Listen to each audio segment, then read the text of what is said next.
the presentation overview. So first, we are going to try to motivate this topic. So in household economics or family economics or gender economics, there's usually a situation where they talk about how are the power relations between the individuals, for instance, mothers and their children, or fathers and mothers and their children, or husbands and wives, or siblings. How do they relate? And Becker was the first person who really started to talk about these power relations within the households. And he considered that households are like firms. So if firms can bargain, then household members can also bargain. So intra-household bargaining now tries to examine how the power dynamics between couples affects their outcomes. So Wikipedia defines bargaining power as the relative ability of parties in a situation to exert influence over each other. If both parties are on equal footing, that means that they have equal bargaining power. So sometimes the husband and the wife may have equal bargaining power. So if the husband wants to take a decision, he has to ask the wife for permission and vice versa. So bargaining power is the mechanism through which decision-making authority is apportioned, and it's important in negotiation. So if a woman has more bargaining power in the household, that means that she makes more decisions than the husband. And in the literature, most times the bargaining power is between husbands and wives, but some researchers say that there's bargaining that exists between siblings, firstborn, lastborn, or even two middle children.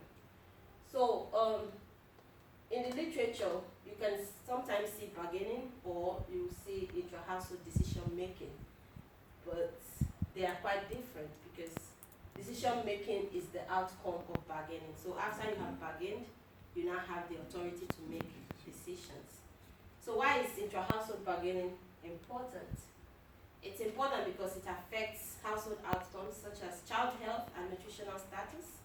Because if the father, like in many countries, even in India and some African countries, there's this son preference. So fathers might prefer sons.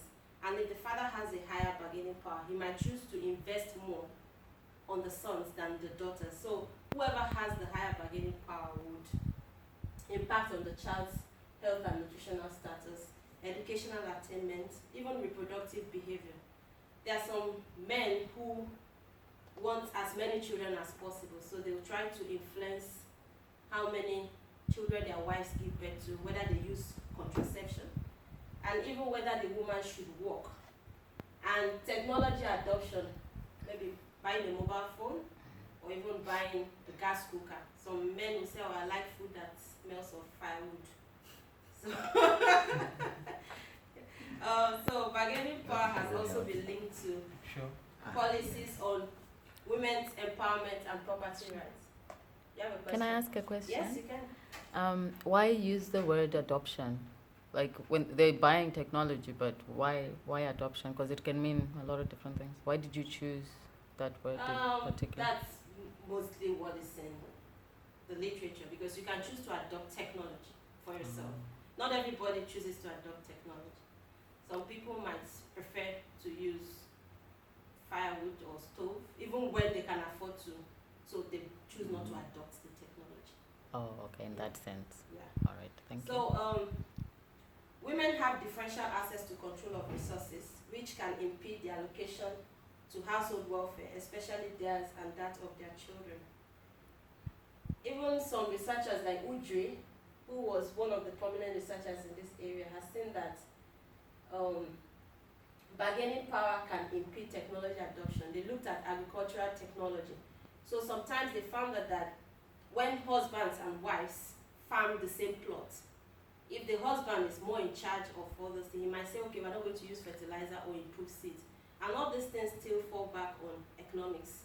So you might not have a lot of harvest, which would cause food insecurity in the system.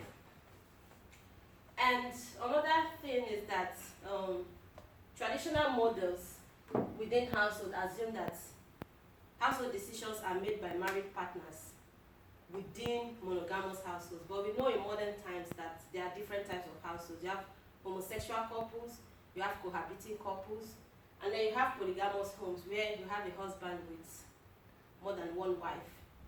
And recently there's even what we call serial monogamy. So because polygamy is not allowed, the man might choose to keep divorcing his wife and be marrying more women. And this is missing in the literature because most papers don't look at such households and how it affects the women and the children. But in Africa, polygamy is quite a prominent feature. And 28 countries, that's more than half of the countries in Africa, have polygynous rates of more than 10%. In the polygamy belt stretching from Senegal to Tanzania, more than 1/3 of married women are in polygynous unions. And in many countries, it can range from 25 to 55%. Nigeria is not an exception, with 33% of currently married women and 17% of currently married men are in polygamous unions. Historically, more than 70% of societies, of the 1,170 societies in Models Ethnographic Atlas, are polygynous. Like even in UK, they recognize polygamous marriages as long as the wedding is done in countries where polygamy is legal. But in 2021, they will stop recognizing polygamous marriages. So if you have 2 wives, your second wife is treated like a single lady. They don't consider her as a wife. So that would reduce the welfare packages to households. And such things would translate to children and all that. So it's quite an interesting area. But there are mixed views on whether polygamy is good or bad. Some posit that it's good because if a man has a big farmland, instead of going to pay for labor, he now has cheap labor from his wives and his many children who will help him farm on his farmland. But someone like Tetley says that it slows down developmental progress, that polygamy is the reason why Africa is still backward. But at Sade, a Canadian economist, says that since economic theory predicts that wealthy men should have more of everything, then why are developed countries against polygamy? They should support polygamy because wealthy men should have more of everything, including wives.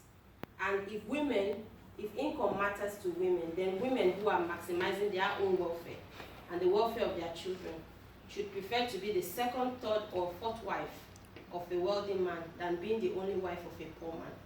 Yet, despite high levels of inequality, the industrialized nations of the world have all